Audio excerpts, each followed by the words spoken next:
¿Me escuchan Sí, bien? doctora. Sí, sí. Ya, entonces vamos a empezar. Lo que nos habíamos quedado es en la parte de síndrome cítico edematoso, ¿no? Como vamos a una de las complicaciones de la cirrosis hepática. Entonces, dentro de esto, podemos decir que la ascitis es la complicación más frecuente en pacientes con cirrosis y normalmente es una de las primeras descompensaciones y se llama como que fuera el punto de no retorno, ¿no? Una vez que el paciente tiene ascitis, es como que ya la enfermedad va a progresar y progresar, ya no va a haber un pare, ¿no? Entonces es muy importante este síntoma, ¿no? De la ascitis. Y como vemos, hasta un 60% de los pacientes con cirrosis compensada van a desarrollar ascitis en al menos 10 años del diagnóstico, ¿no? Eso es muy frecuente. La mortalidad llega a ser un 15% al año y 44% a los 5 años.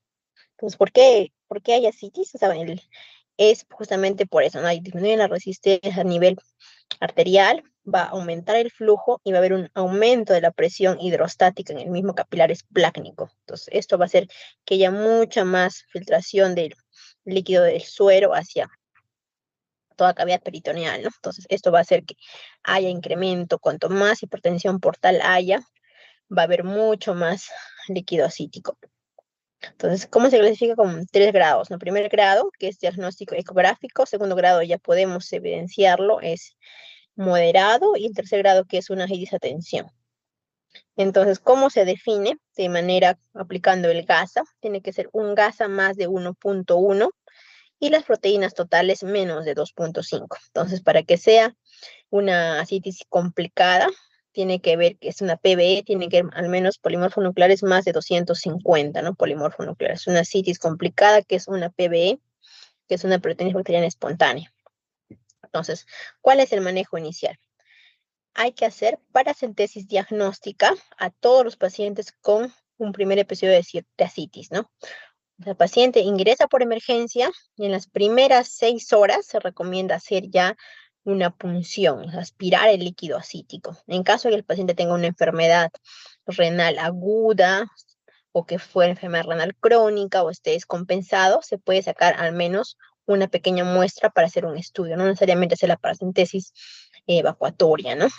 Y como sabemos, es un estudio bastante sensible, de bajo costo y muy bajo riesgo de complicaciones. ¿En dónde se hace? Acá tienen, ¿no?, los lugares más seguros. El lugar más seguro es en fosa ilíaca izquierda, ¿no? Como dice ahí, cuadrante inferior izquierdo, 2 dedos por encima de la cresta ilíaca anterosuperior y 2 dedos hacia el centro. Y la evidencia, ¿qué es lo que nos dice, no? Para hacer una paracentesis, la corrección de la coagulación o la administración de plaquetas previa a la realización de la paracentesis no está recomendada, ¿no? ¿Por qué? Porque ya se ha visto que en cirróticos el mismo INR no es un valor fiable de que esté anticoagulado el paciente, ¿no? Porque en la cirrosis hepática hay un desequilibrio, ¿no? Tanto entre factores de coagulación y los anti, ¿no? Entonces, hay un desequilibrio. Entonces, en este caso, vamos a ver de que no es un valor fiable. O sea, puede que el paciente esté con un INR de 1.5, 1.2 o 2.5 y no quiere decir que este paciente tenga más predominancia a los sangrados, ¿no? Porque sabemos que el INR también es una prueba de función hepática, ¿no? No simplemente nos va a hablar de coagulación, es una prueba de función hepática. Entonces, se recomienda hacer paracentesis hasta con INRs mayor, bueno, hasta que sean máximo 2.5 y plaquetas hasta mayores de 50.000, ¿no? Entonces no se requiere hacer correcciones antes de la paracentesis. Y este cuadrito que lo tienen que memorizar porque va a ser una pregunta de su examen, es justamente cómo evaluamos, ¿no?, el líquido acítico. Entonces, tenemos el GASA. GASA mayor de 1.1, proteínas menos de 2.5 es hipertensión portal. Y la mayor causa, cirrosis. También hay un 10% que es debido a una hipertensión portal no cirrótica. Los alumnos que han estado conmigo en la mañana hemos hablado de este tema. Hemos tenido una paciente justamente con este caso. Luego, lo contrario a eso, hablamos de tumores, que pueden hacer un cáncer de estómago, cáncer de colon, una carcinomatosis intestinal y la tuberculosis, ¿no?, enteroperitoneal. Es lo contrario, que sería el GASA menor de 1.1 y proteínas totales más de 2.5. Y en el caso de que el GASA sea más de 1.1 y proteínas más de 2.5, se ve hipertensión portal debido a obstrucción venosa hepática, que puede ser una insuficiencia cardíaca, derecha principalmente. Y lo contrario sería el síndrome nefrótico, ¿no? Entonces, esta es una pregunta de su examen, así que tienen que tenerlo muy en cuenta. Luego, entonces ya vimos que en el líquido acítico del paciente cirrótico es un gas a más de 1.1 y tiene un 97% de sensibilidad para hipertensión portal. O sea, acá que nos importa el recuento celular, no el recuento diferencial. Entonces, lo que hay que tener en cuenta es que para un recuento correcto de polimorfos nucleares, cuando hay glóbulos rojos hay que restar, ¿no?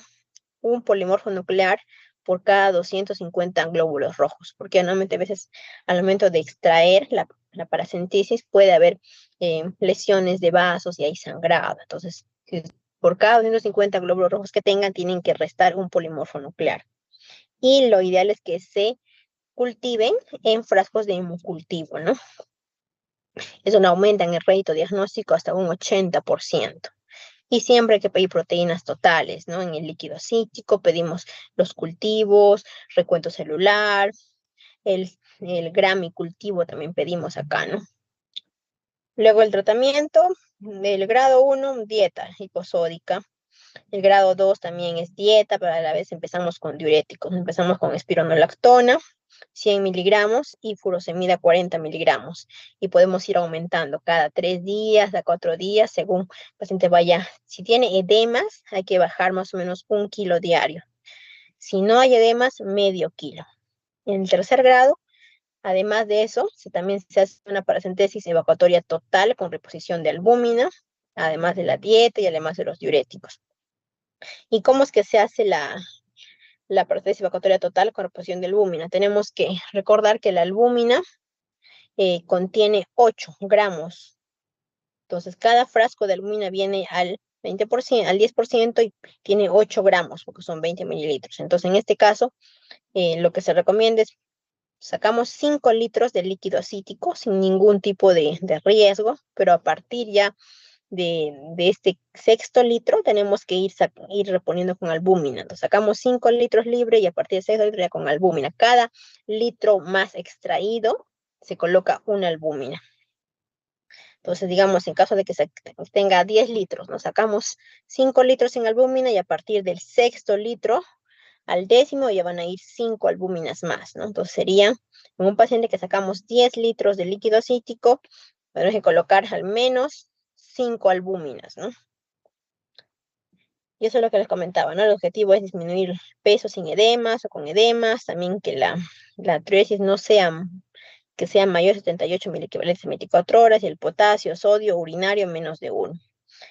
¿Y qué efectos adversos pueden haber? Encefalopatía, hipocalemia, hipercalemia, hiponatremia, puede haber calambres, ¿no? Calambres por furosemida, por hipocalemia, también ginecomastia como un efecto adverso también de la espironolactona, o puede haber una falla renal aguda. Entonces hay que estar vigilando. Es por eso que se da los diuréticos y hay que controlar, ¿no? Cada 3 días, cada semana, para ver si no tenemos estas complicaciones.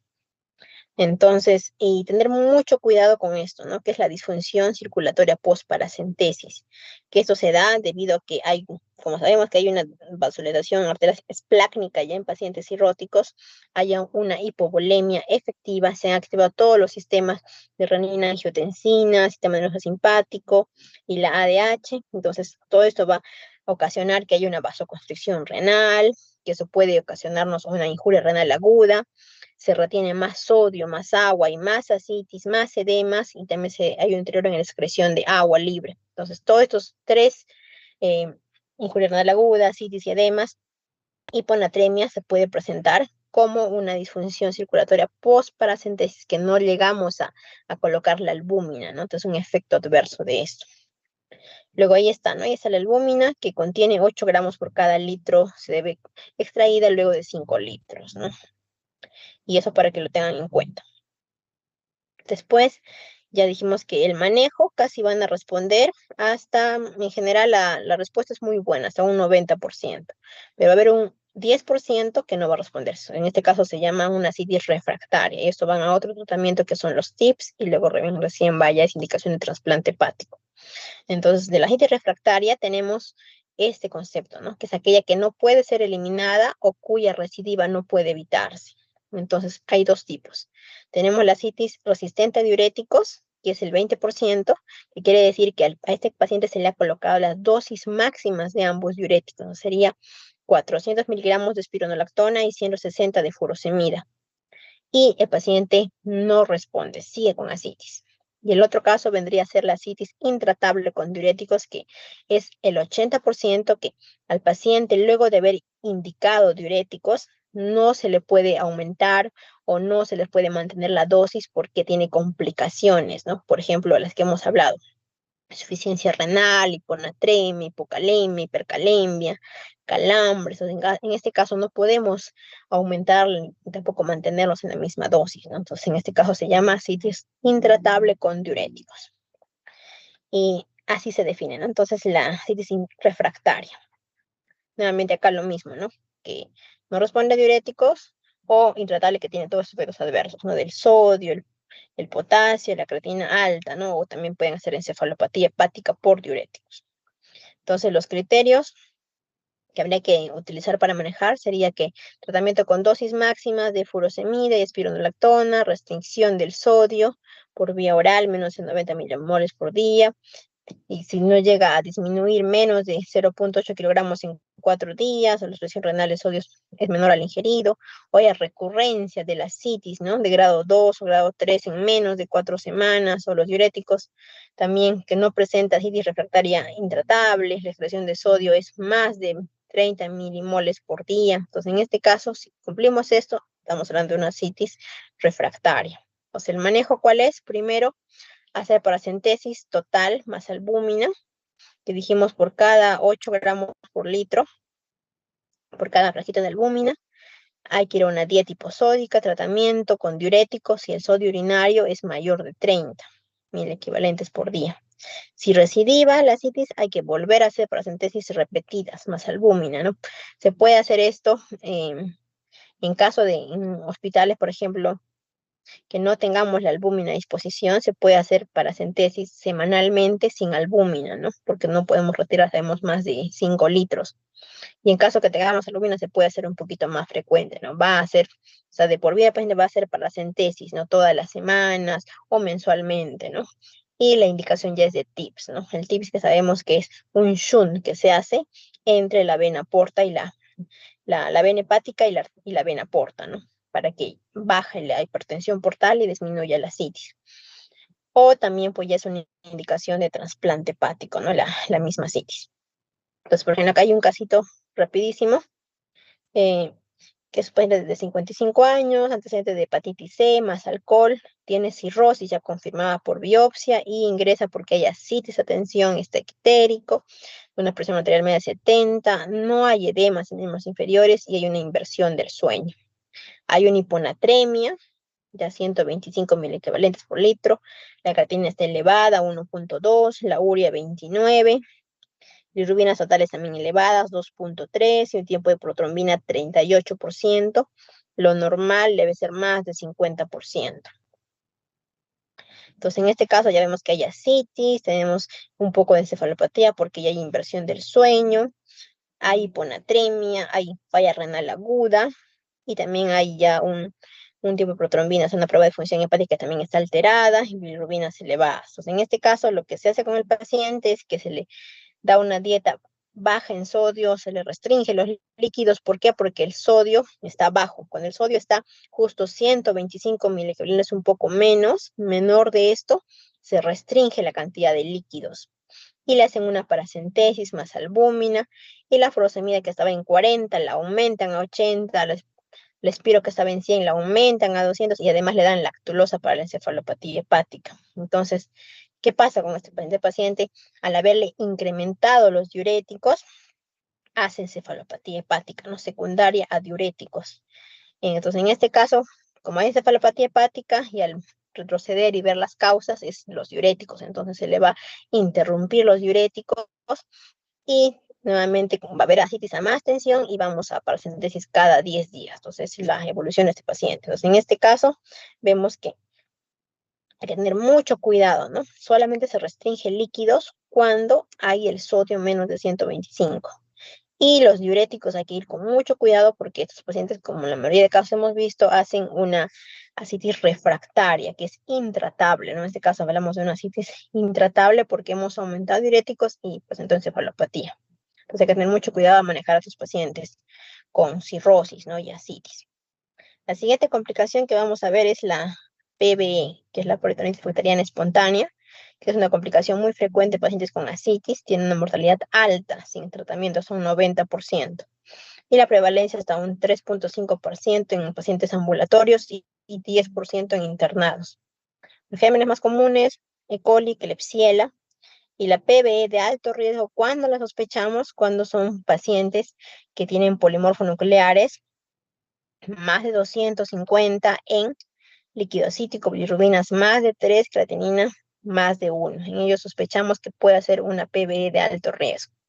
Entonces, ¿cuál es el manejo antibiótico? Depende, ¿no? Igual que las neumonías, también hay una PBE adquirida en la comunidad, hay una PBE asociada a los cuidados de la salud y una nosocomial o intrahospitalaria. Entonces, depende mucho. En caso de que tengamos una adquirida en la comunidad, se hace falosporina en tercera generación o pipetazo.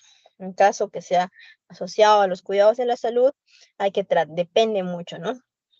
Se trata acá como una infección nosocomial en caso de que haya una alta prevalencia y haya de sepsis o síndrome de falla multiorgánica, ¿no? En ese caso se trata como si fuera una nosocomial. Si no hay esto, como una aquí en la comunidad.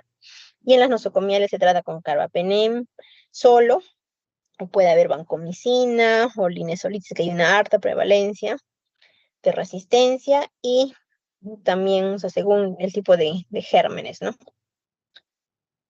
Entonces, el tratamiento para una PBE, primero empezamos con albúmina, ¿no? 1.5 gramos el día 1 y disminuimos a 1 gramo por kilogramo el día 3.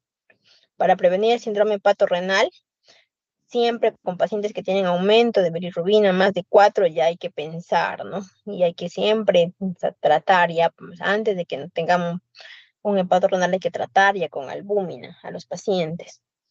¿Y cuándo se hace profilaxis primaria? Esto quiere decir que el paciente que nunca haya tenido PBE, para evitar que tenga el primer episodio, se hace profilaxis en pacientes que tienen proteínas en líquido cítico que está en menos de 1.5, es un Child score más de 9 puntos, bilirrubinas más de 3. En estos pacientes cirróticos se hace una profilaxis primaria. ¿Con qué? Con norfloxacino o ciprofloxacino o trimotropin sulfametoxazol. Y profilaxis secundaria se hace cuando ya tuvo una primera PBE. Luego del primer episodio se deja al paciente con antibióticos profilácticos, ¿no? Entonces, ahí hablamos de ambas, ¿no? Primaria y secundaria. La siguiente complicación es la injuria renal aguda en pacientes cirróticos. En este caso, sabemos que la injuria renal aguda es una complicación muy frecuente en pacientes con cirrosis hepática, una prevalencia hasta 50%. Tiene una elevada mortalidad y predispone al desarrollo de una enfermedad renal crónica, ¿no? Y es un hecho que se asocia a mucho mayor riesgo de nuevos episodios de AKI y empeora el pronóstico de esos pacientes. Entonces, ¿cómo se define? La definición de falla renal aguda en pacientes cirróticos es así, ¿no? Es un aumento de creatinina sérica de al menos 0.3 miligramos por decilitro en 48 horas o el incremento de un 50% de la creatinina sérica respecto a su valor basal, que ha tenido lugar en los últimos 7 días. Entonces, para hacer un estadio AKI 1A, el incremento debe ser más de 0.3. Para que sea o como dice, más del 50% del valor de la creatinina basal en 48 horas. Y para que sea un estadio 1B, tiene que tener un valor final de creatinina más de 1.5. Por ejemplo, un paciente que tiene una creatinina normal, póngale de 0.9. Y ahora usted viene a un control y está en 1.2, ya ha habido un aumento de más de 0.3, o sea, en este caso ya es un estadio aquí 1A. Como es 1.2, todavía es 1A. Si este paciente aumentase a 1.5, ya sería un estadio 1B. Si es que esta creatinina aumenta entre más de 2 veces el valor normal, o sea, en nuestro caso, más de 1.8 ya sería un AKI 2. Y si es 3 veces el valor normal, ya sería más de 2.7, ¿no? En este caso, de nuestro paciente con más de 2.7 ya tenemos un estadio 3. Entonces, eso nos sirve mucho para poder diferenciar el estadio. ¿Y por qué es importante esto? Porque según eso es el tratamiento. Entonces, el manejo primero, antes de dar el manejo específico, tenemos que, uno, hacer profilaxis antibiótica en pacientes que haya hemorragia digestiva, que tengan PB, hay que colocar los antibióticos, ¿no? ¿Por qué? Por ejemplo, pues que en pacientes que tienen hemorragia digestiva alta varicial se colocan antibióticos. ¿Por qué? Para evitar la translocación bacteriana. Hay que indicar la lúmina cuando se requiere, hay que colocarlo, ¿no? Por ejemplo, en paréntesis de grandes volúmenes, que dé mucha precaución con lo que son diuréticos. Dijimos que los diuréticos dan falla renal aguda. Y también la lactulosa por deshidratación, por diarrea, también pueden dar una falla renal. Evitar nefrotóxicos, ¿no? Hay que ver alternativas a otros antibióticos que no sean tan nefrotóxicos y al contraste en caso de las tomografías, ¿no? Cuando es innecesario. Entonces, ¿cómo recomendamos? Primero, pacientes que, digamos, un paciente que viene por consumo de diuréticos, diarrea o hemorragia digestiva o un síndrome, pensando en un síndrome hepatorrenal. Entonces, en este caso, lo primero que hay que hacer es evaluar el volumen intravascular del paciente. ¿Cómo vemos eso? Vemos el examen físico, vemos las funciones vitales, vemos radiografía de tórax, para ver si es que no hay signos, ¿no? Como le dan edema de pulmón. El POCUS es una tecnología nueva en la que se hace por vía ecográfica, vemos el grosor de la vena de la vena cava inferior y vemos si es que hay o no hay deshidratación, si la euvolemia es euvolémico, normovolémico, hipervolémico. Según eso, definimos si es que el paciente está o no deshidratado. Entonces, en el caso de que este paciente haya una depleción, o sea, viene con una creatinina en más de 1.5, y si hay depresión de volumen, se coloca cristaloides, ¿no? En caso, si es más de menos de 1.5 es con solo cristaloides, más de 1.5 y el volumen está conservado, o sea, no hay mucha hipovolemia, lo que se coloca es la albúmina, ¿no? En este caso, le han puesto el 25%, acá tenemos en Perú al 20%, entonces colocamos albúmina a dosis de 1 gramo por kilogramo de peso. Entonces, paciente, digamos, con 50 kilos, tenemos que colocar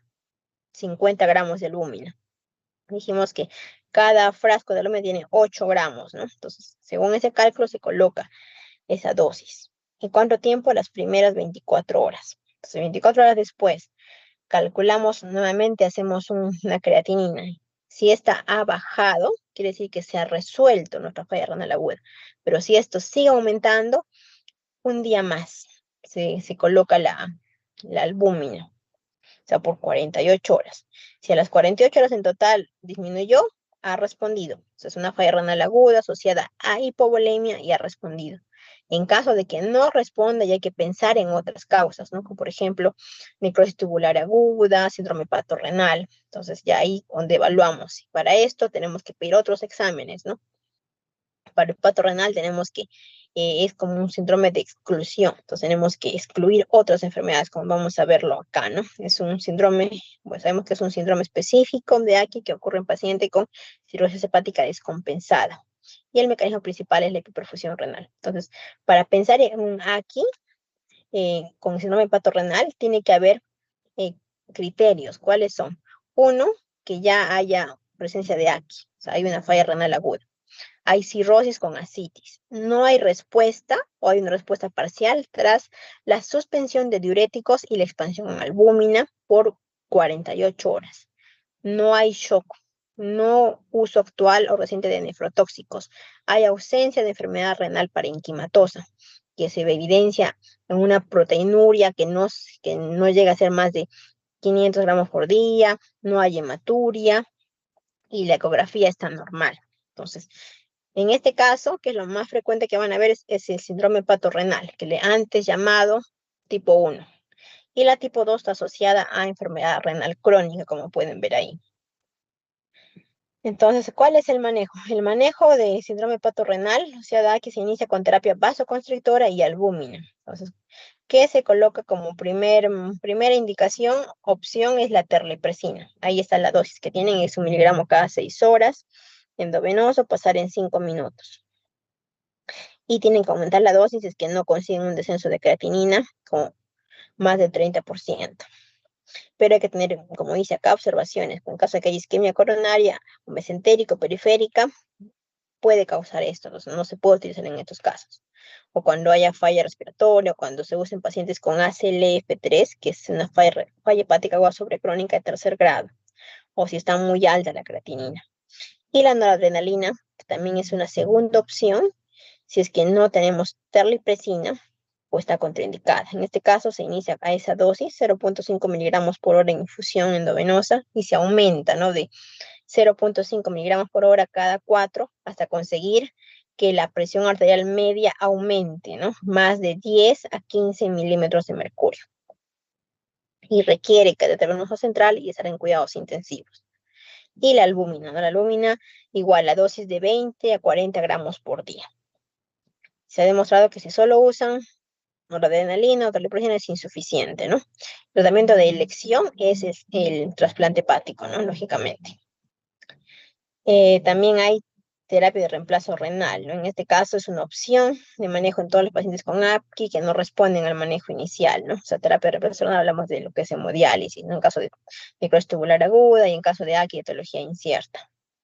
Y en caso de síndrome hepatorenal, el inicio de terapia de reemplazo renal puede considerarse, ¿no? En pacientes candidatos a trasplante hepático. O sea, acá tienen un algoritmo que eso lo hemos sacado de un libro de algoritmos en gastroenterología y patología que les comenté que estaba publicado en la página web de la ALEC, que es la Asociación Latinoamericana para el Estudio del Hígado. Los que han rotado conmigo ya saben dónde bajar este libro, donde tienen todos los algoritmos de todas las enfermedades gastroenterológicas y patológicas, ¿no?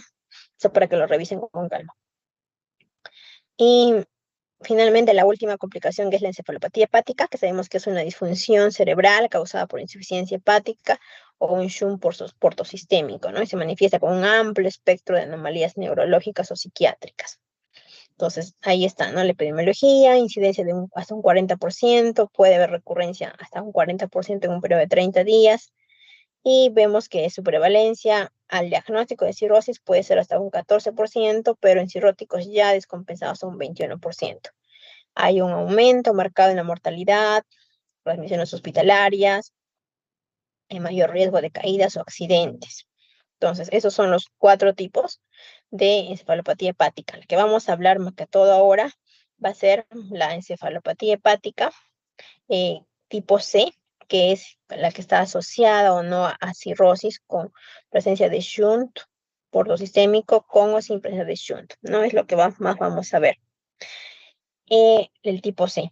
Luego, la severidad va a depender según la escala de Westhaven, ¿no? Tenemos la mínima, grado 1, 2, 3 y 4. También tenemos según la evolución en el tiempo, ¿no? Si es episódica, si es recurrente o persistente.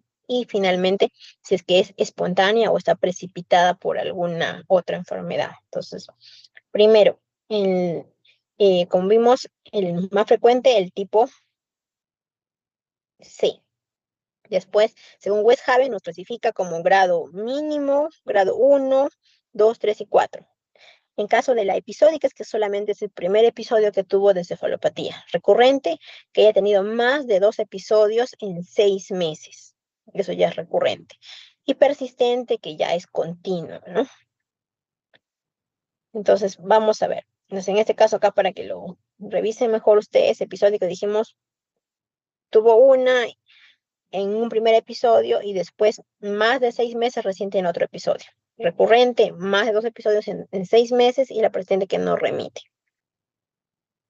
¿Cuáles son los factores precipitantes, no? Por ejemplo, de una episódica, lo más frecuente que van a tener, ustedes tienen que buscar son las infecciones urinarias principalmente, hemorragia digestiva, diuréticos, alteraciones hidroelectrolíticas como hiponatremia, estreñimiento.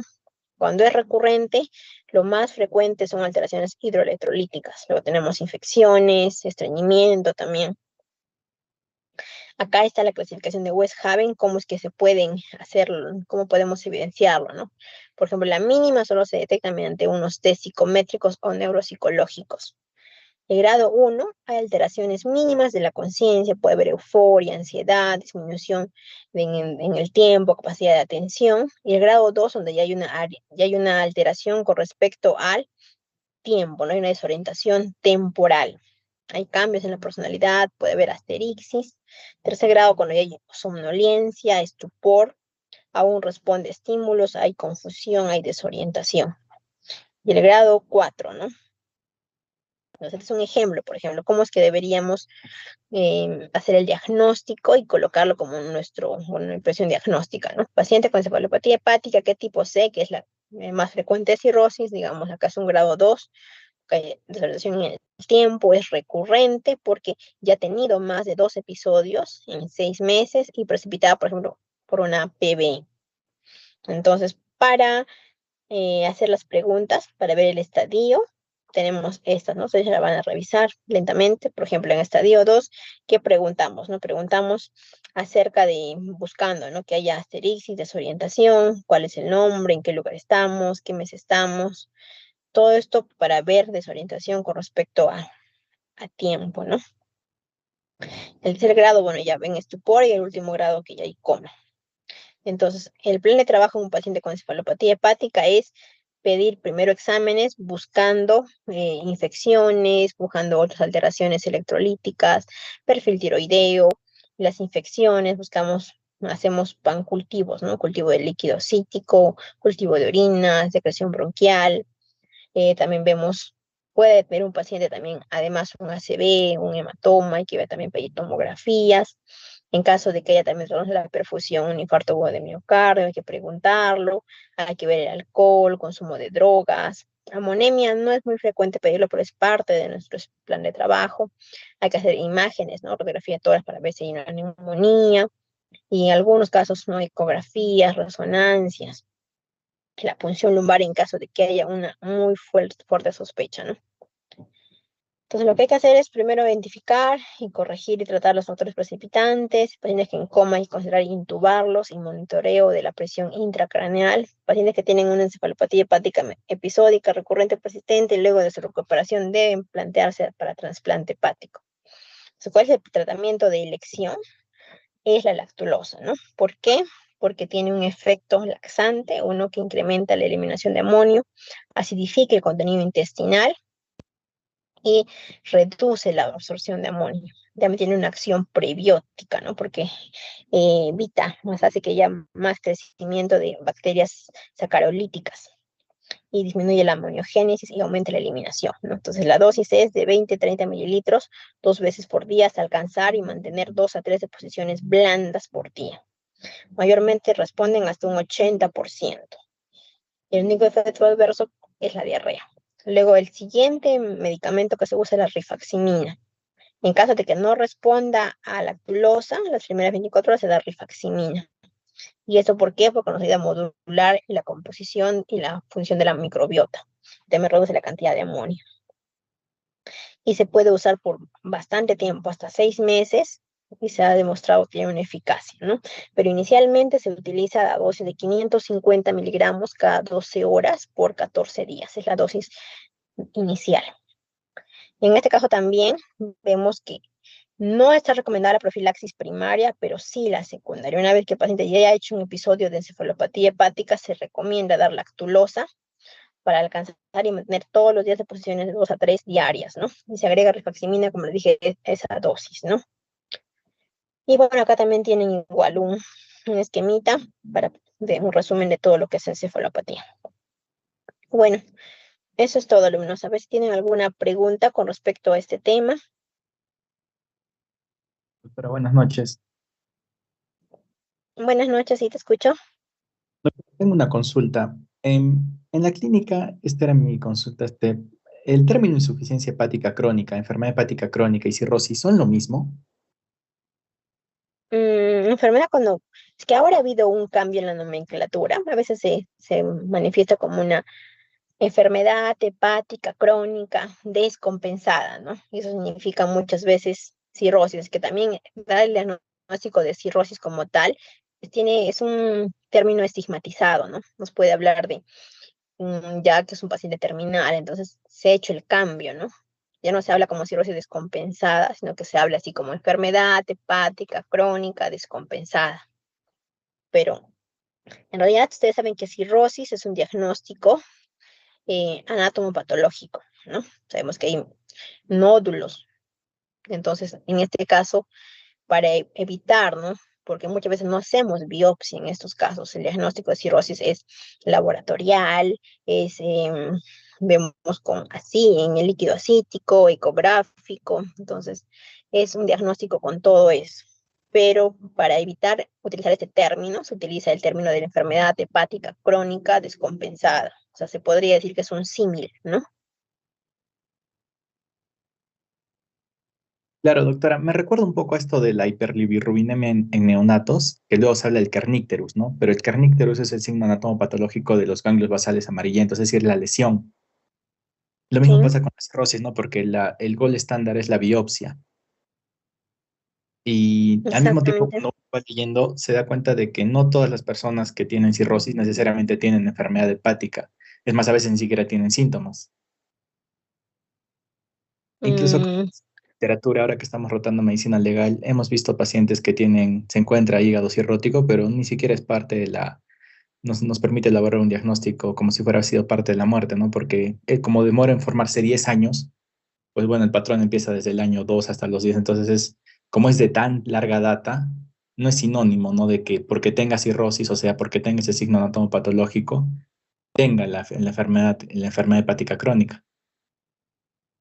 mm, claro, en realidad no se podría determinar como tal porque también, o sea, es cierto que hay veces puede que haya cirrosis y no haya tanta hipertensión portal, o sea, lo que acá manda las complicaciones es la hipertensión portal, ¿no? Y incluso eso, ¿por qué les digo que es importante? Porque no sé si en seminario de Maselli, cuando han visto hígado graso asociado a disfunción metabólica, hay pacientes que tienen, o sea, un grado de esteatosis hepática, se ha hecho biopsia, no hay aún cirrosis, pero ya hay en hipertensión portal, ya hay hasta hepatocarcinoma. Entonces, como que no está, o sea, no es que un paciente que no tenga cirrosis aún no pueda hacer hipertensión portal, no puede hacer complicaciones. O sea, es por eso que se maneja ese término, ¿no? De enfermedad hepática crónica, avanzada, descompensada, compensada, ¿no? Por eso mismo, porque se trata de incluir más margen de la enfermedad, ¿no? No se trata de limitar solamente, decir ya cirrosis, como que es la última fase final, ¿no? Es por eso que se ha hecho ese cambio, ¿no? En el nombre. Ok, doctora, y una última ¿Tienen algún pregunta. Hasta hace no mucho la literatura decía que la cirrosis era un cuadro irremediable, pero ahora he visto que se habla que es reversible, ¿no? Si es que se eliminan las causas que lo han llevado.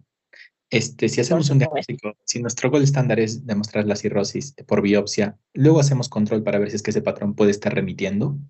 Claro, si Por la cirrosis supuesto. tardó en formarse 10 años, La, podemos pensar que va a tardar 10 años en retirarse también, entonces es un largo periodo, ¿no? Pero ¿es posible eso? mm, puede haber una regresión, hay reversión, ¿no? Hay artículos que se han demostrado que hay reversión, ¿no? Más que todo en enfermedades, por ejemplo, virales, ¿no? Que es hepatitis C, vemos en hepatitis B, hepatitis autoinmune, hay una reversión, ¿no? O sea, retrocede, digamos, estaría en un estadio eh, F3, F2 regresiona, ¿no? A un F1, por ejemplo. Incluso la cirrosis puede regresionar un poco. O sea, sí se ha visto. Hay pacientes que pueden regresionar cuando se hace un diagnóstico y un tratamiento adecuado, ¿no? Puede haber si hay criterios de reversibilidad de la cirrosis o la enfermedad hepática, ¿no? Como lo estamos llamando de esta manera ahora.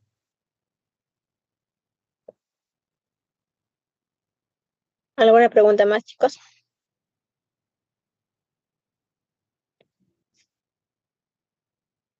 Bueno, Pirina, yo creo que acá